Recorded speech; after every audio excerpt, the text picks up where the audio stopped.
Joe, it's finally coming to an end, really? Oh, really? Yes, it is. It's been rumored for years. And when is the last day?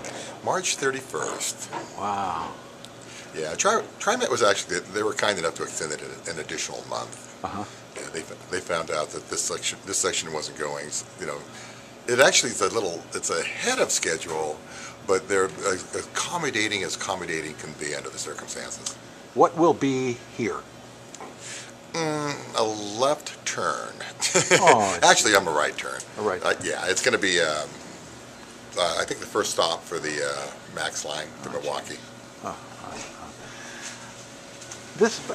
How long have you owned the place? April of 1984. 84. I don't want to do that math. I mean, you must have had, dealt with your feelings when you knew it was going to happen, but how are you feeling about it now? Well,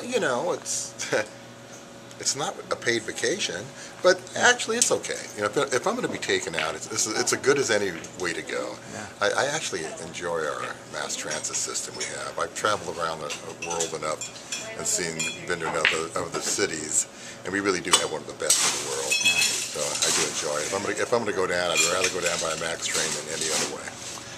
Okay, well, the thing that everyone wants to know is, will there be another Candlelight somewhere Chances else? are good. I am out shopping. I'm looking around, trying to find some place that's accommodating and can work with our criteria. What sections of town are you looking? Close in southeast and possibly up in the northwest section. Yeah. The core area is a little tough right now, and rents are a little tough. And if you're giving away free music, free entertainment, you really have to be really hard-nosed and selective about how much you can pay for your rent. Because this is a big loss. It's a big loss. Well, thank you. I'll take that as a compliment. You should. You should. What was this your original idea? Is this from the beginning? Is this what you wanted to have happen? Oh, heck no. No, actually, I went on vacation in the middle of, I bought the bar in August of '84, and a few months later I actually took a small vacation. And when I left, right after I hired him, Mark, the daytime bartender, he hired a couple bands. So when I came back about 6 weeks later, we were in the music industry. And I thought we were hiring rock and roll bands, and he hired blues bands. I was really confused. So, no, it was not me. It was Mark, the daytime bartender. Jeez. Was it a hit right away? It really worked out well.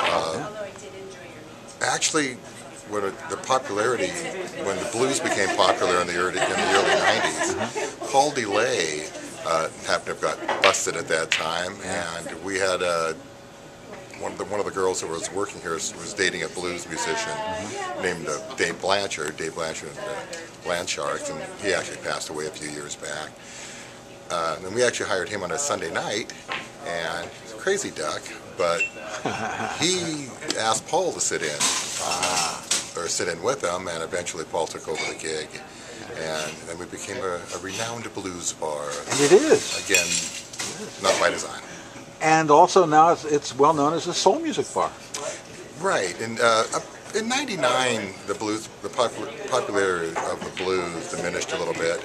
And at 2001, it really started to quiet down. And so we actually, by mistake, hired some R&B bands, and then we became an R&B bar. Yeah. Okay. It's more danceable. It's more enjoyable music. I know. All right. So everybody's going to be talking to you now that you're closing, and they're always going to say, "Tell me a story. Tell me, your favorite Candlelight story, something that's happened to you." Jeez, around here there's very too many of them. I'm not everybody who's been here has one. Yeah, I know. That's the problem. That's the attraction. I live by the ostrich philosophy. I put my head in the dirt, I raise it up to cover my behind, and then I shove it back in the dirt. I'm sure there's a lot of stories around here, but I don't want to know any of them. Well, maybe we'll solicit some of our visitors to tell their Candlelight stories. How about that? There you go. Yeah. So, have you booked the last week? yet? We did actually. The bands that have been playing here forever are going to continue. You know, Andy Stokes will be on Sunday night. Monday is Jaybird Coder. Tuesday will be Chris Baum. Wednesday is the band Elite. Thursday will be LaRonda Steele. And Friday. Will Friday be the last day? No, actually Saturday is going to be the last day. Keegan Smith will play Friday, and Norman Sylvester is going to do his jam on Saturday. We'll probably start about 5 o'clock in the afternoon and just run it until we don't. Well, that's good. That's a nice way to close it. Are you going to be here that day? Oh, of course. Yeah. Oh, drinks are free for me. Double for everybody else. That's a great idea, Norman Sylvester. Why did you pick him? You know, Norman, he really is the father of the blues. He's a gentleman. He's one of the kindest people you could ever meet. And he dresses. And he dresses well. I wish I could look that good in a red suit. But no, he's just a gentleman. And he had a Thursday night blues event here that lasted for, my gosh, 11 or 12 years. And he had a couple of hip replacements, so he wanted to take some time off. And then at that point, we just kind of went into the rotation thing. But it's actually our honor that he agreed to do it. Well, listen, for all the music fans here in town, thanks for all these years here. Seriously. Well, again, thank you, or thank them. Thank them, yeah. It's been fun. I enjoy it. It really has been enjoyable. Don't come down as much as I used to.